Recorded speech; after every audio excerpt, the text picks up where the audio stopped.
Food blogger হতে হলে খাবার যাই রান্না করুক না কেন, যেভাবেই রান্না করুক না কেন, তোমাকে প্রথমে বলতে হবে, একবার খাওয়ার সাথে সাথে বলতে হবে অস্থির, সেই ফাইন ঠেকছে, খুব ভালো, সেই স্বাদ।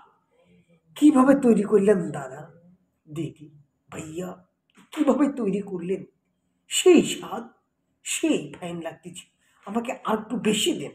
আর একটা জিনিস, যারা খাবার একটু বেশি বেশি খায় বা বেশি পছন্দ করে, তাদের ফুড ব্লগার হলে খুব ভালো হয়। কারণ যখনই আপনি ক্যামেরা নিয়ে দৌড়াবেন, তখনই আপনার তখনই বুঝবে যে না, এ ফুড ব্লগার, এরে কম দেওয়া যাবে না, বেশি দিতে হবে, বেশি বেশি। আর তখনই সে আপনার বিচ্ছিরি রান্নাও বলবে সেই স্বাদ, আমার কাছে ফাইন ঠেকতেছে, সেই স্বাদ লাগতেছে আমার কাছে, ফাইন ঠেকতেছে। ফুড ব্লগার হব, আগামীকাল থেকেই ফুড ব্লগার। অসাম অসাম খাবার বানাবো, অসাম অসাম, অস্থির অস্থির খাবার, মূলো ভাজি, সেই স্বাদ।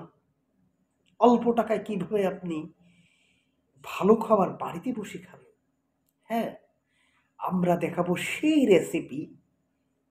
মূলো শাকের চচ্চড়ি, মূলো শাকের রেসিপি, মূলো শাক দিয়ে আপনি কি কি করতে পারেন, মূলো গাছ দিয়ে কি কি করতে পারবেন, সেই সব যা ইচ্ছে তাই ভিডিও বানা ছাড়া দিতে হবে ভাই। ঠা পাইয়ে একেবারে দেখে সব অস্থির করে ফেলবে।